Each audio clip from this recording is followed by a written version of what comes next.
Hello everyone and welcome to a remarkable game from round 1 of the American Cup. It's actually game 4. Two of the games they played in classical time format ended in a draw. Then the third game also ended in a draw, and now this is the fourth rapid game, or rather the second rapid game, the fourth game altogether. Wesley so has the white pieces and Shankland is black. So let's check it out. Features an incredible opening, the Italian game, or the Gioco Piano, and it's been analyzed for like 400 years, but no one is safe in this position. Everyone plays it. When you start playing chess, you learn it because you can easily checkmate your opponent in a couple of moves, but also it is played on the highest level, and it has also been played even in World Chess Championship match. So let's see what happens here. Wesley opens with e4, we have e5, knight to f3, knight to c6, and bishop to c4. The Italian game is on the board. Knight to f6, the two knights defense, and now not knight to g5, the move you were hoping for, but the d3. But in case you were wondering, knight to g5 indeed is the second most popular move in this position. Bishop to e7, we have castles by both players, and now knight to c3. We have d6 and a4, just grabbing more space on the queen side, as white usually does in the Gioco Piano. Knight to a5 attacks the bishop, bishop goes back, bishop to a2, and now knight to c6, going back with the knight. The position is a known one. There even is a game from last year's FTX Crypto Cup between Young Krzysztof Duda and Levon Aronian that ended in a draw, where c5 was played, but after knight to c6, it is now, as of move 8, that we have a completely new game. So Sam looking to mix it up with this weird retreat of the knight. So okay, h3, stopping g4, we have bishop to e6, and now bishop captures on e6. We have f captures and knight to e2 now, making room for c3 and d4 to be played. We have a5 stopping b4, very good move by black. And now knight to g3. We have pawn to d5, as white allowed it, so of course black will play it. C3 and now knight to d7. The knight is now being remaneuvered over to c5. The d3 pawn has been weakened. Also the b3 square might be useful later on, plus you will put additional pressure to e4. So rook to e1 and now pawn to d4. And here Wesley makes a very interesting decision. He plays c captures on d4, which is kind of undoubling black's pawns for free, but he has a very good idea of what he's doing. E captures on d4 and now pawn to e5. And now it's a very double-edged position where Wesley indeed won the e4 square for his knight, and it could get really complicated, but he also allows some ideas like queen to e8 to g6, putting pressure on the g file. Then maybe even rook captures on f3 can be played, removing one of the defenders of the e5 pawn. Then maybe knight captures on e5. So an exchange sacrifice, let's say, for the knight and the pawn might not be a bad idea for Sam. But Sam just goes knight to c5, and now okay, he no longer puts pressure on the e5 pawn, and Wesley grabs the e4 square. We have queen to d5 and now bishop to g5, attacking the bishop on e7. So Sam trades. We have bishop captures, knight f captures on g5, knight captures on e4, and now rook captures on e4. And now it could be a little bit dangerous if Wesley can get his queen and rook into the attack, but Sam just takes care of it with a nice move like h6. So knight back to f3, rook to f5, now preparing to double up on the f file, and rook to c1, now not allowing the knight to move as the c7 pawn would hang. Rook 8 to f8, now nicely doubling up, and queen to e2. We have rook to f4, now offering a rook trade, and rook to c4 by Wesley, really limiting the mobility of the black queen. Rook captures on e4, we have queen captures, offering a queen trade, and now rook to d8. Sam says, okay, let's trade, but if you capture, we're going to trade on my terms. So here, king to f1. Wesley knows that queens are might come off the board, so better improve the position of your king as much as possible until then. Rook to d7 and now king to e2. We have king to f8. Sam does the same. And now pawn to h4. We have king to e7 and now queen to h7 as Sam allowed it. But it's not a really big deal. King to f7. The queen really has no business being on h7. Pawn to h5, now looking for some queen to g6 check ideas, just king to f8. And now Wesley has a very good move that it's not easy to find. Queen to h8 check, king to f7. And now what would you play in this position? Feel free to pause the video and try to find this most intriguing idea while I give you a couple of seconds.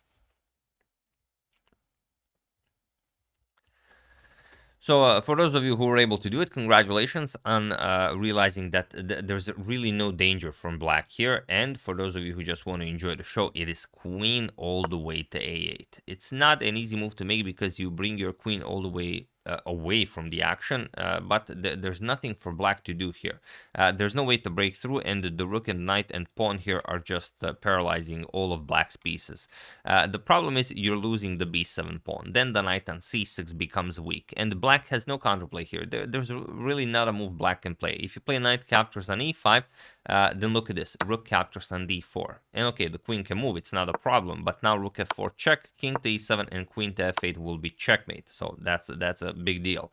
So after king to f7, Wesley didn't go for queen to a8, he repeated queen to h7, king to f8, and now again this becomes possible, but Wesley first goes king to f1, and it's actually a good practical decision, whereas this is a rapid game, you don't have all that much time on the clock. It's better to keep your king safe and then go for such an idea, because there's really nothing for Sam to do here but wait what Wesley will do. So king f7, b3 with king to f8, and now Wesley finds it, queen to h8 with check, king to f7, and finally queen to a8. And now we have king to e7. This is a very tricky move that prevents queen from capturing on b7, because if you play queen captures on b7, now there's knight captures on e5. It opens up an attack towards the white queen, so you don't have time for all that rook captures on d4 business.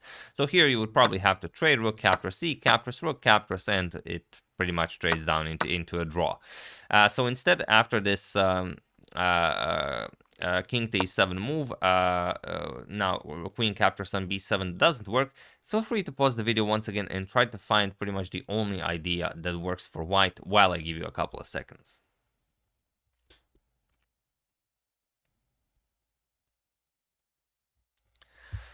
So for those of you who were able to do it, congratulations. That figuring out that the black king is now on e7 and he will not have access to these three squares. And for those of you who just want to enjoy the show, it is queen back to g8. Incredible, but yes, you have to go back and disregard the b7 pawn. And now the black king has no squares, and the queen captures on g7 is coming.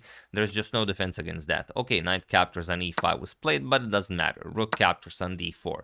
Queen to c6, now just queen captures on g7 with check, and now the big problem is you don't have king to e8. If you go king to e8, then just queen to h8 with check, king to e7, and now knight captures on e5. This is made possible because rook captures on d4 cannot be played because the queen is hanging, but not just because of that. Even if you move the queen, queen c2 check, king e2, queen to c2 check, king f3, queen d1 check, king to g3, and now rook captures on d4 because you kind of have to win back your piece. Then just knight to g6 check, picks up the black rook, and the white will end up this line being up a full piece, the beautiful knight on g6.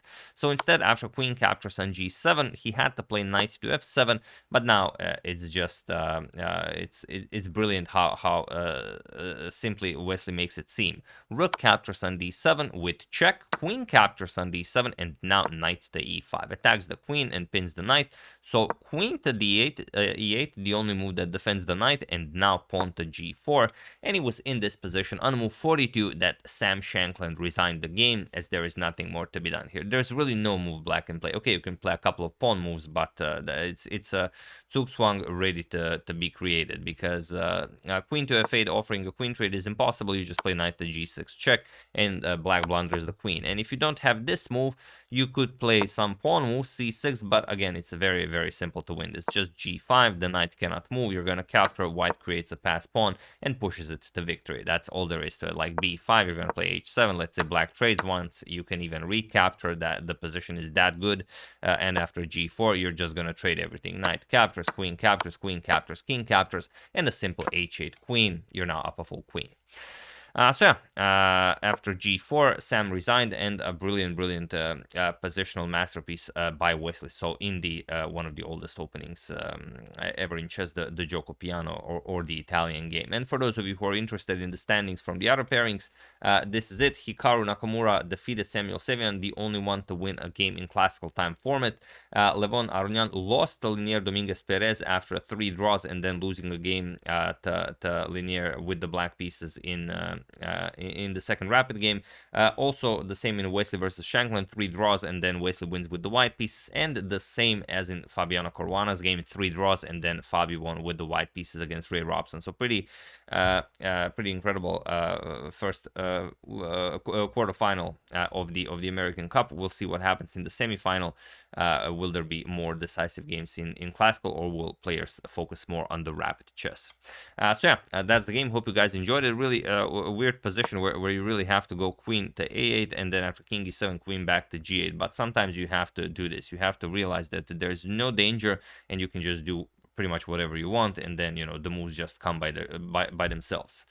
So yeah, once again, hope you enjoyed it. I would like to thank Matthew Benoit, Andrea Vugdelia, Frank Ploy, Paul Hinemund, and Pan for a contribution to my channel. Thank you a lot. I really appreciate it.